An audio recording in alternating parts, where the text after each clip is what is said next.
Hi guys, welcome back. Let's do the next thing in chapter 6, which is our wage setting relation. Wage setting relation.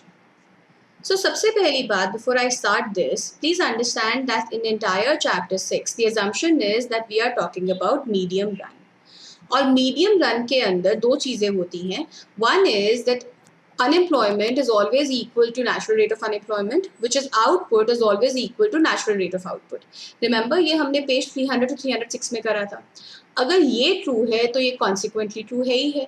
If your output is equal to natural rate, that means your employment will be equal to the natural rate, which means your unemployment will also be equal to the natural rate. That is one. Second thing is कि ये चीज true होने के लिए जो price level है that is always equal to the expected price level. ये वाला रिलेशन शायद आपको अभी समझ ना आए, बट ये आप जब चैप्टर 7 कर लेंगे ना इस सेट का, then this will become clear to you. But you have to note this down that in medium run, these are the expectations, or these are the assumptions which are taken implicitly. Then we write the weight setting relation. Weight setting relation is determined by W is equal to PE, a function of U comma Z, which is negative and this is positive. Let's explore.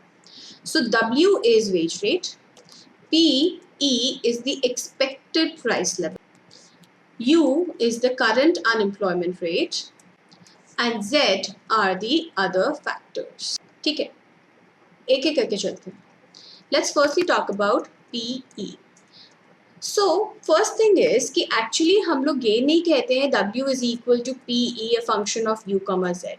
I can actually write it as W by P is equal to a function of U comma Z. You see how nicely I've converted a P into P because you know of this assumption that we've taken right here. That is the reason I can actually write PE and P interchangeably only in this chapter, क्योंकि इस chapter में हम medium run में हैं. जहाँ पे भी हम मीडियम रन में होते हैं वहाँ पे P and PE are interchangeable because both are the same thing. हम जहाँ पे भी मीडियम रन में होते हैं वहाँ पे हम P और PE को इंटरचेंज कर सकते हैं बिकॉज दोनों सेम ही चीज़ रिप्रेजेंट करते हैं. So when we say this, see this should be a little easier to understand than this. Why? We are saying that when a laborer is interested in a wage, then he is not interested in a nominal wage. He is not interested in a nominal wage. Why? उसको फर्क नहीं पड़ता उसकी जेब में 100 रुपये आ रहे हैं या 500 रुपये आ रहे हैं. उसको फ़र्क ये पड़ता है कि वो 100 रुपये या 500 रुपये में से उसकी परचेजिंग पावर कितनी है. सो अगर एक लेबर बोलता है कि अगर हमारे पास एक ही गुड है, let's suppose I have only one good in the economy which is bread. One labour says that to feed my family I am the sole earning member, मैं अकेला जना हूँ पूरे घर में कमाने वाला, तो मुझे ना अपनी फैमिली को फीड करने के लिए हर रोज़ की 10 स्लाइसेस ऑफ ब्रेड्स चाहिए, या फिर let me make it easier, हर रोज़ को मुझे अपनी फैमिली को फीड करने के लिए 2 ब्रेड्स चाहिए. ठीक है, तो जब आप उसका वेज रेट सेट कर रहे हो तो उसको पता है महीने की उसको 60 ब्रेड्स की वेज रेट चाहिए. तो जब उसको 60 ब्रेड्स का वेज रेट चाहिए तो जब ब्रेड का प्राइस 10 रुपीज़ अब ब्रेड है तो उसको 600 रुपीज़ चाहिए as a wage rate.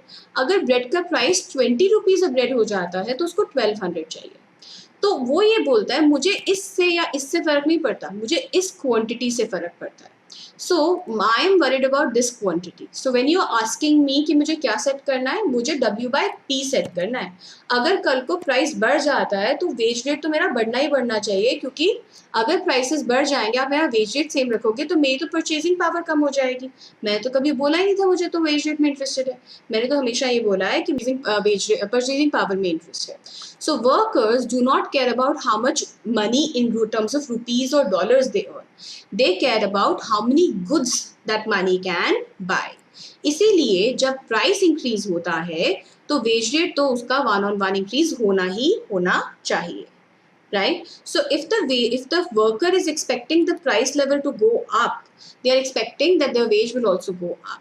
So अगर workers को ये है कि मेरा price level double हो जाएगा तो उसको ये है कि मेरा वेज भी डबल होना चाहिए, मेरा वेज भी डबल होना चाहिए.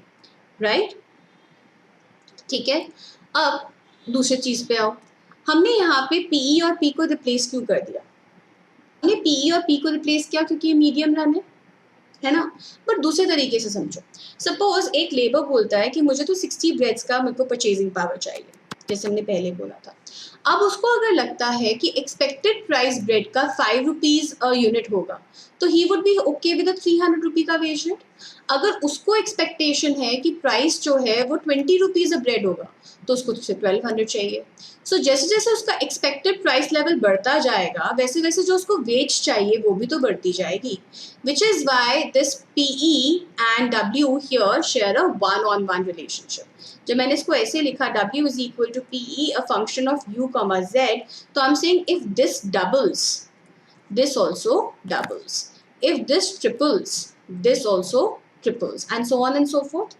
ठीक है, so PE समझ में आया. The second thing is unemployment. यहीं पे करती हूँ. The second thing is unemployment. With respect to unemployment, there's a negative relationship. Why?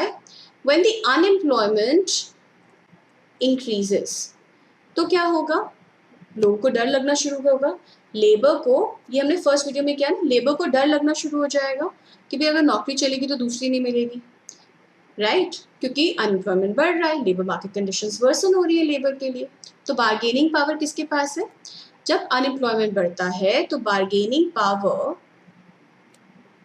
Is in the hands of firm. Bargaining power किसके पास आ गई? फर्म के पास. जैसे ही बार्गेनिंग पावर फर्म के पास आई, firm क्या करेगी? फर्म वेज रेट को कम करेगी. फर्म बोलेगी why do you need 60 breads, you know make do in 40 breads only, 50 breads only. हम नहीं दे सकते 60 ब्रेड्स, हमारे पास इतना इनकम नहीं है. सो जैसे जैसे अनएम्प्लॉयमेंट बढ़नी शुरू होगी, वैसे वैसे बार्गेनिंग पावर फर्म के पास जाएगी, वो वेज रेट कम करेगा. इसीलिए with respect to U, W is a negative relationship. इसका एग्जैक्ट फंक्शन क्या है वो हमें नहीं पता, वेदर इट्स माइनस यू और it is minus alpha U और इट इज 1/u और whatever that is. Exact function हमें नहीं पता है, नॉट डू वी केयर. हमारे को किस चीज़ से फ़र्क पड़ता है? हमें फ़र्क पड़ता है साइन से. हम बोलते हैं जब अनएम्प्लॉयमेंट इंक्रीज होगा तो वेजेस फॉल करेंगी, और अगर अनएम्प्लॉयमेंट फॉल करेगा तो बार्गेनिंग पावर लेबर के पास चली जाएगी. उसको पता है नौकरी छूट भी गई तो दूसरी मिल जाएगी. वो जाके फर्म को बोल सकता है ना मेरे पैसे बढ़ाओ, नहीं बढ़ाओ तो मैं काम नहीं कर रहा, मुझे कोई और नौकरी मिल जाएगी, आप नहीं दोगे तो, है ना. सो जब अनएम्प्लॉयमेंट रेट फॉल करता है तो वेजेस बढ़ती हैं, right. So that's why unemployment and wage share a inverse relationship. Then let's come to Z. Z are the other factors. I want to explain them here. Z are the other factors. Other factors को हमें ऐसे portray करना है that it shares a positive relation with W. Let's take an example. So other factors could be like unemployment insurance. That means that कभी अगर आप unemployed हो जाते हो तो आपको पैसा मिलता रहेगा. अगर अनएम्प्लॉयमेंट इंश्योरेंस बहुत ज़्यादा है, if it's really high, then a person knows ना कि अगर मेरी नौकरी चली भी गई तो भी मुझे पैसा मिलता रहेगा थोड़ा बहुत, तो मेरा बेसिक सस्टेनेंस हो जाएगा. मुझे जो मेरे पास बेसिक्स के लिए मुझे पैसे चाहिए वो मेरे अवेलेबल हो जाएंगे. तो अगर अनएम्प्लॉयमेंट इंश्योरेंस है और काफ़ी हाई है तो इस लेबर को अपनी नौकरी लूज करने में ज़्यादा डर नहीं लगता, क्योंकि उसको पता है कि अगर कल को मेरी नौकरी छूट भी गई तो मेरे पास कुछ पैसा तो आ ही रहा है ना. इसीलिए जब Z बढ़ता है तब वेज रेट भी बढ़ता है.